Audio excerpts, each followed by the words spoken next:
কাজল দরজা খুলতেই কাজলের চোখ পড়ল খাটের উপর। কাজলের ভাবি আর ওনার পরকীয়া প্রেমিক সাব্বিরের দুজনের ঘনিষ্ঠ দৃশ্যে। কাজল কি করবে বুঝে উঠতে পারছে না, না পারছে ভাবিকে ডাকতে, না পারছে নিজেকে কন্ট্রোল করতে। কাজল ওখানেই মাথা ঘুরে পড়ে গেল।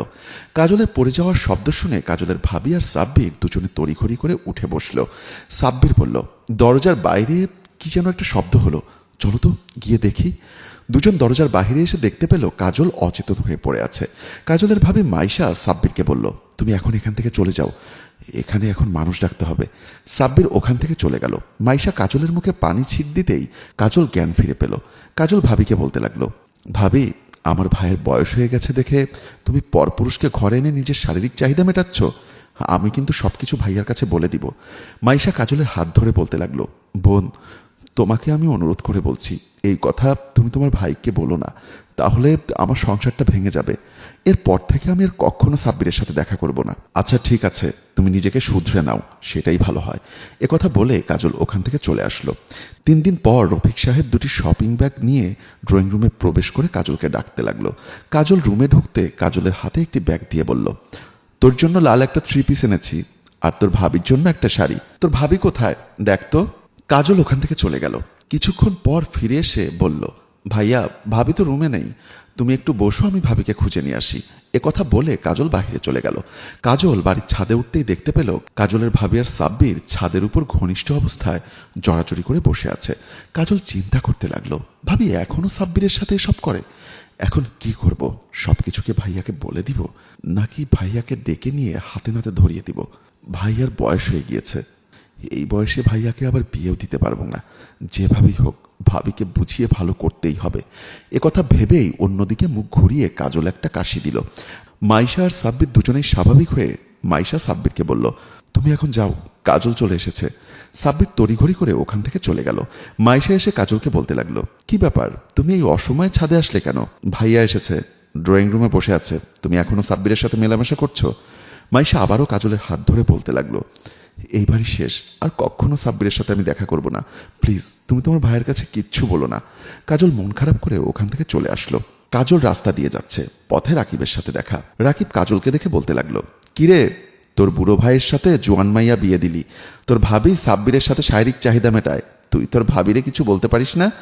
তোর ভাইও কেমন মানুষ, সবকিছু জানার পরও তোর ভাবিকে এভাবে মেনে নিল। আমি হলে কবে এই বউকে ঘাট ধাক্কা দিয়ে বের করে দিতাম। গ্রামের সবাই তোদেরকে ছিছি করছে, এই মুখ তুই কিভাবে দেখাস মানুষকে? আমি হলে তো কবে আত্মহত্যা করতাম।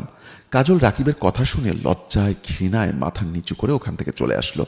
রহিমা বাড়ি থেকে বের হতেই কাজলের সাথে দেখা। রহিমা কাজলকে বলতে লাগলো, কিরে কাজল, তোর ভাই কি তোর ভাবিকে সুখ দিতে পারে না নাকি? তোর ভাবি অন্য পরপুরুষকে নিয়ে ঘরে আনন্দ ফুর্তি করে, গ্রামে তোরা মুখ দেখাস কিভাবে? গ্রামের অনেকেই বলছে তোর ভাবির চুল ন্যাড়া করে গলায় জুতার মালা দিয়ে গ্রাম ঘোরাবে। গ্রামের সবাই জানাজানি হয়ে গেছে তোর ভাই বাড়ি না থাকলে তোর ভাবি সাব্বিরকে নিয়ে ছি ছি, মুখে বলতেও ঘেন্না করে। তোরা মুখ দেখাস কিভাবে? কাজল এবারও কোনো কথা না বলে মাথা নিচু করে ওখান থেকে চলে আসলো। কাজল বাড়িতে এসে দরজা দিয়ে উকি দিতেই দেখতে পেল মাইশা আর সাব্বির দুজন ঘনিষ্ঠভাবে শুয়ে আছে। মাইশা সাব্বিরকে বলতে লাগলো, এবার তুমি আমাকে একটা বাচ্চা দাও। সাব্বির বলল, আমি বাচ্চা দিলে ও বাচ্চা আমার আমি বুঝবো কিভাবে? ওটা তো তোমার স্বামীরও হতে পারে। জবাবে মাইশা বলল, আরে আমি ওরে প্যাকেট ব্যবহার করতে বলবো, তাহলেই তো বুঝতে পারবা ওই বাচ্চার বাবা তুমি। ভাবির মুখে এমন কথা শুনে কাজল ওখানেই পড়ে গেল। বাইরে শব্দ শুনে দুজন তড়িঘড়ি করে বাহিরে আসলো। এসে দেখলো কাজল ফ্লোরে পড়ে আছে। মাইশা কাজলের হাতে দেখতে পেলেন একটা ওষুধের বোতল। মুখের কাছে মুখ নিতেই বুঝতে পারল কাজল বিষ খেয়েছে। হায় হায়, এ কি হলো? আমার ননদ দেখি বিষ খেয়ে আত্মহত্যা করেছে। না না, এখানে থাকা যাবে না। সাব্বির ওখান থেকে দৌড়ে চলে আসলো। এর মাঝে কাজলের ভাই এসে দেখতে পেল কাজল ফ্লোরে পড়ে আছে, কাজলের অন্য হাতে একটা চিঠি।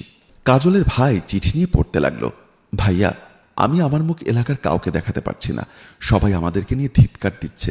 তোমাকে একটা কথা বলে যাই ভাইয়া, ভাবি সাব্বিরের সাথে প্রতিনিয়ত শারীরিক সম্পর্কে লিপ্ত হয়। তুমি ভাবিকে নিয়ে সংসার করো না, ভাবিকে বাসা থেকে বের করে দিও, আর আমার লাশটা পোস্টমর্টম করতে দিও না, তাড়াতাড়ি দাফন করে দিও। আমার খুব ভয় হচ্ছে ভাইয়া। চিঠি পড়ার পর বউকে বলতে লাগলো, ছি, এতদিন তোমাকে নিয়ে আমি সংসার করেছি, এই মুহূর্তে তুমি আমার বাড়ি থেকে চলে যাও, তা না হলে আমার বোনের সাথে সাথে তোমাকেও আমি এক কবরে দাফন করে দিব। মাইশা কি করবে বুঝে উঠতে পারছে না। তাড়াহুড়ো করে ওখান থেকে দৌড়ে পালিয়ে গেল। বন্ধুরা, আমাদের সমাজে পরকীয়া একটা মরণ ব্যাধি। সবাইকে সতর্ক করার জন্য এই ভিডিওটা করেছি। ভালো লাগলে অবশ্যই লাইক, কমেন্টস এবং শেয়ার করবেন। ধন্যবাদ সবাইকে।